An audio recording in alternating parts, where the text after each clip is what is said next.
Welcome to Pro Tips. Please like, share and subscribe. ये बात सही कही कुणाल ने। कल भी इन्होंने पीएसयू स्पेस के ज़्यादातर शेयरों को शामिल किया था और आज भी गेल की तरफ से खरीदारी करके चलने की राय दी जा रही है। डे हाई के आसपास ट्रेड कर रहा है। 185 रुपए के टारगेट्स के लिए आप खरीदारी कर सकते हैं। 169 का एक स्टॉप लॉस मेंटेन करेंगे। 173 रुपए ये गेल का मौजूदा स्तर है। पोटेंशियल अपसाइड्स में 185 रुपए तक कहने की करीब 12 रुपए की और तेजी गेल में आते हुए दिखाई पड़ सकती है। तो 169 के स्टॉप लॉस यहां पर आप पोजीशन ले सकते हैं।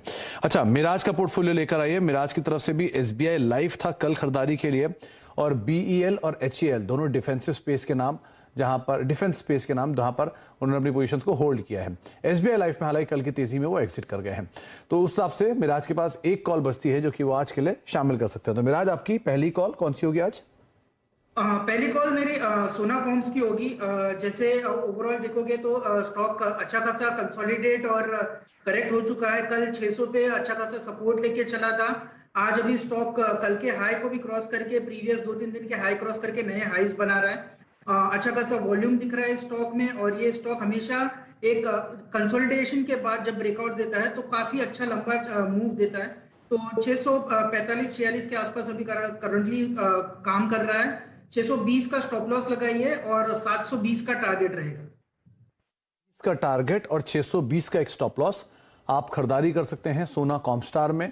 646-47 के स्तरों पर डे हाई पर ट्रेड कर रहा है, तो ये तेजी इसको 700 रुपए के ऊपर 720 के जोन्स में, यानी कि 80 रुपए का जो अपसाइड है वो शायद स्टॉक में और खुलता हुआ दिखाई पड़े। उस हिसाब से आप यहां पर नजर रख सकते हैं। कुणाल, आपकी तरफ से दूसरी कॉल कौन सी होगी? दूसरे कॉल के लिए जैसे कि मैंने कहा कि मार्केट्स में अभी भी थोड़ा बहुत डाउनसाइड है, but I think second half better रहेगा जो एक क्लियर कट डायरेक्शन देगा। तो मैं सेकंड हाफ के लिए वेट करूंगा सेकंड कॉल के लिए। तो चलिए, दूसरी कॉल सेकंड हाफ में वेट की जाएगी, लेकिन पहली कॉल जो उनकी तरफ से वो है गेल, जहां पर आप खरीदारी कर सकते हैं।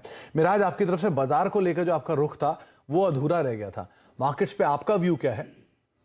मार्केट्स पे यदि आप देखोगे तो आज के दिन में हम 100 और 200 डे मूविंग एवरेज के बीच में कारोबार करते हुए दिख रहे। ये एक दिखा रहा है कि अभी तक एक प्रॉपर डायरेक्शन नहीं मिल रहा है। 200 डे पे अच्छा खासा सपोर्ट आ रहा है और 100 डीएमए पे हम देखोगे तो निफ्टी में रेजिस्टेंस मिलता हुआ। आज के हाईज और लोज भी एकदम वहीं पे है जहां पे 100 डे और 200 डे मूविंग एवरेज प्लेस्ड है।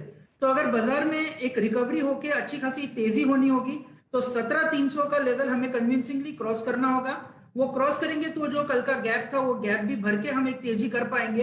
हालांकि आज की डेट में अगर देखोगे तो निफ्टी से ज्यादा बैंक निफ्टी में वीकनेस दिख रही है। जो दिग्गज बैंक है आईसीआईसीआई बैंक, हालांकि आज कुछ सपोर्ट दे रहा है, पर जब तक एचडीएफसी बैंक या एचडीएफसी उन फाइनेंशियल्स में, दिग्गज फाइनेंशियल में सेलिंग नहीं रुकेगी, तब तक बैंकिंग में थोड़ा सा दिक्कत आती हुई दिखेगी।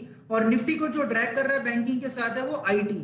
तो इनमें अगर थोड़ी सी सेलिंग स्टॉप होती है, जो हमें पॉसिबल है कि आज सेकेंड हाफ या कल फर्स्ट हाफ में एक बार ये सेलिंग एब्जॉर्ब होती हुई दिख रही है।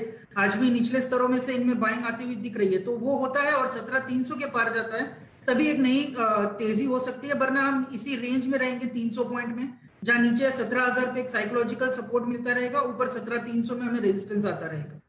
17,300 का लेवल पार होना काफी क्रूशियल है। उसको पार होने के बाद ही बाजार में आप एक बड़े मूव की उम्मीद एटलीस्ट लगाकर चल सकते हैं। बहुत बहुत शुक्रिया कृष आपका भी, मिराज आपका भी, कुणाल आपका भी हमारे साथ मौजूद रहने के लिए, बाजार पर अपनी राय रणनीति बताने के लिए और सभी इंडिविजुअल कॉल्स के ऊपर भी चर्चा करने के लिए, अपनी अपनी स्टॉक कॉल्स हमें बताने के लिए। एक ब्रेक का वक्त है और ब्रेक के उस पार हम बातचीत करेंगे टाटा पावर की मैनेजमेंट।